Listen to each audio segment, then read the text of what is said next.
चलिए आगे बढ़ते हैं। इस वक्त अगली अपडेट आपको जोशीमठ से बता रहे हैं। जोशीमठ में हालात काफ़ी तनावपूर्ण है। लगातार भू धसाव से जो दरारें हैं वो बढ़ती चली जा रही है। अब इसी बीच जानकारी मिल रही है कि मुख्य सचिव हर एक दिन अब अधिकारियों की बैठक लेंगे, क्योंकि यहाँ पर 600 से भी ज़्यादा परिवारों को शिफ्ट किया जा रहा है। तो ऐसे में सीएस ने उच्च अधिकारियों के साथ बैठक करके निर्देश अभी जारी किए हैं। उत्तराखंड पावर कॉरपोरेशन और उत्तराखंड जल विद्युत निगम की टीमों को भी जोशीमठ के लिए रवाना किया गया है। 3 चरणों में 603 परिवारों को शिफ्ट किया जा रहा है। आपदा प्रबंधन सचिव डॉक्टर रंजीत सिन्हा ने इसको लेकर जानकारी दी।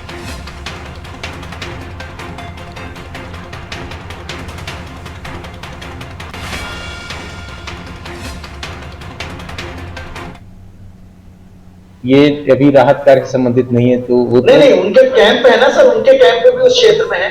सुनील में आईटीबीपी का कैंप है पूरा। जब वहां कुछ हमारे सहयोगी सोनू इस वक्त जुड़े हुए हमारे साथ। सोनू, जैसा कि हम देख रहे हैं कि एक प्लान तो तैयार किया गया है जोशीमठ में परिवारों को दूसरी जगह शिफ्ट करने का, लेकिन कुछ चेंजेस भी देखने को मिल रहे हैं। अब सीएस हर दिन उच्च अधिकारियों के साथ बैठक करेंगे।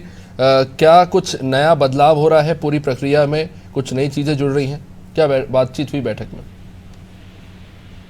देखिए अभिषेक, सरकार ये कोशिश कर रही है कि जो भी व्यवस्थाएं हैं वो बेहतर हो और कम से कम समय में कर लिया जाए। विस्थापन की हम बात करें तो विस्थापित किया जा रहा है, उसके लिए जगह चयन कर ली गई है और जिन जगहों पर विस्थापित किया जाएगा वहां पर किस तरह की व्यवस्थाएं होंगी उस जगह का भी भूगर्भीय सर्वेक्षण कराया जा रहा है। शासन, प्रशासन, मंत्री, पूरा विभाग ये सुनिश्चित कर रहा है, पूरा तंत्र सरकारी ये सुनिश्चित कर रहा है कि इन लोगों को कम से कम समय में चरणबद्ध तरीके से, देखिए चरणबद्ध तरीके से पहले जो ज्यादा खतरे की जद में उनको किया जाएगा पहले चरण में। कुछ परिवारों को विस्थापित किया भी गया है और कुछ परिवार जो किराए पे रह रहे हैं उनको किराए की धनराशि भी सरकार आवंटित कर रही है। इसके साथ साथ दूसरे चरण में जो कम प्रभावित क्षेत्र हैं उनको और जो तीसरे चरण में उससे कम दरारों वाले क्षेत्र हैं उनको विस्थापित किया जा रहा है। सरकार कोशिश जरूर कर रही है। अभी इस वक्त जो वन मंत्री हैं उत्तराखंड के, उन्होंने सरकार की तरफ से क्या प्रयास किए जा रहे हैं इस बात को मीडिया के सम्मुख रखा है और खास तौर पर यह फोकस किया है कि जो रिपोर्ट्स हैं वैज्ञानिकों की, वो रिपोर्ट्स जो है 15 से 30 दिन की समय अवधि में आ जाए, ताकि आगे का जो स्थायी तौर पर जो प्लान है उसको ग्राउंड जीरो पर उतारा जा सके। जो अभी सुबोध उनियाल जो वन मंत्री हैं, राज्य सरकार के कैबिनेट मंत्री हैं, उन्होंने ये जानकारी दी है कि उत्तराखंड की धामी सरकार आने वाले समय में जल्द ही एक आपातकालीन कैबिनेट की बैठक करने जा रही है जिसमें कुछ महत्वपूर्ण दिशा निर्देश लिए जाएंगे।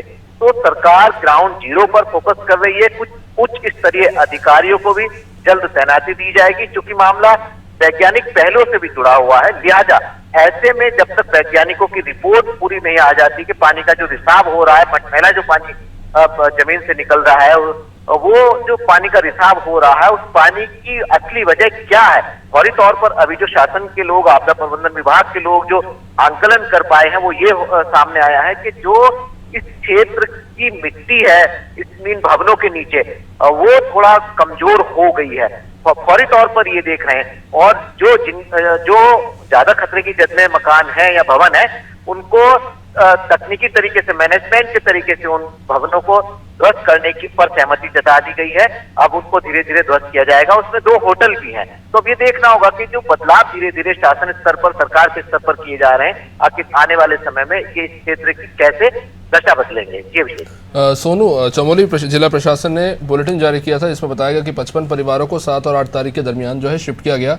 तब जो आंकड़े सामने आए थे उसमें कुछ 20 से ज़्यादा जो सार्वजनिक स्थल है, गेस्ट हाउस है, फिर आपके होटल्स हैं और स्कूल्स है, वहाँ पर लोगों को शिफ्ट करके ठहराया जा रहा है। लेकिन कैपेसिटी बहुत कम बताई जा रही है इसमें, मतलब 1200 से लेकर 1300 की कैपेसिटी तब बताई गई थी। तो ऐसे में इतनी बड़ी संख्या में लोगों को शिफ्ट करने के लिए किस तरह से व्यवस्था कर रहे हैं, क्योंकि इतनी बड़ी आबादी को शिफ्ट करने के लिए इतने सरकारी भवन तो है नहीं। देखिए अभिषेक, ये अपने आप में एक बहुत बड़ा सवाल है। आप दावा तो कर रहे हैं इस बात का कि इन तमाम लोगों का ख्याल रखा जाएगा, इनसे जुड़ी व्यवस्थाओं को मुकम्मल किया जाएगा, इन लोगों को तात्कालिक तौर पर शिफ्ट किया जाएगा और उसके बाद जो स्थायी रूप से योजना बनाई जाएगी और स्थायी रूप से ही इन तमाम कार्यों को आगे बढ़ाया जाएगा। और इसमें वैज्ञानिक जो राय मशवरे होंगे उनको भी शामिल किया जाएगा, यानी वैज्ञानिकों की रिपोर्ट और उनके सुझाव को शामिल किया जाएगा।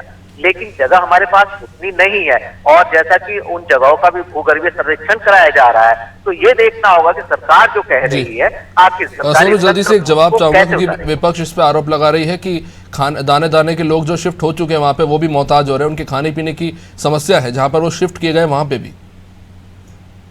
देखिए, विपक्ष के लोग जो आरोप लगा रहे हैं, सत्ता पक्ष के लोग उन पर ये पलटवार कर रहे हैं कि कुछ समय पहले जब उत्तराखंड में कांग्रेस की गवर्नमेंट हुआ करती थी, अगर हम पहली 1976 की रिपोर्ट देखें, जो मिश्रा कमेटी की रिपोर्ट थी, जो तत्कालीन आयुक्त थे, तो उस रिपोर्ट के बाद जब राज्य में और केंद्र में भी कांग्रेस की सरकार रही है, ताकि उस समय पर इन लोगों ने इस पर गौर क्यों नहीं फरमाया है? जी तो नहीं सोनू, मैं ये जानना चाह रहा हूं कि जहां पर शिफ्ट किया जा रहा है सख्त लोगों को, वहां पर खाने की क्या समस्या है इस वक्त? क्योंकि कांग्रेस ये सवाल उठा रही है कि जहां पर लोगों को शिफ्ट किया जा रहा है अस्थायी रूप से, वहां पर खाने की बड़ी समस्या खड़ी हो गई है।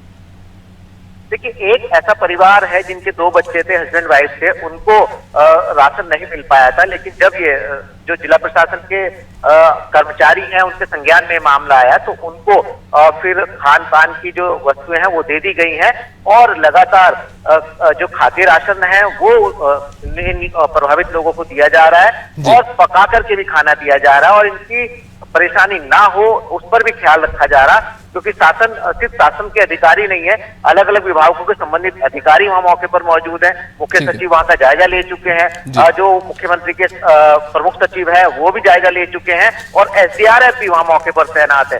तो ये एक सियासी लहजे से एक आरोप हो सकते हैं, लेकिन लोगों को खाना नहीं मिल रहा है, ये बात सिर्फ और सिर्फ हम सियासी चक्र से जरूर देख सकते हैं। बहुत बहुत शुक्रिया सोनू विस्तृत जानकारी के लिए।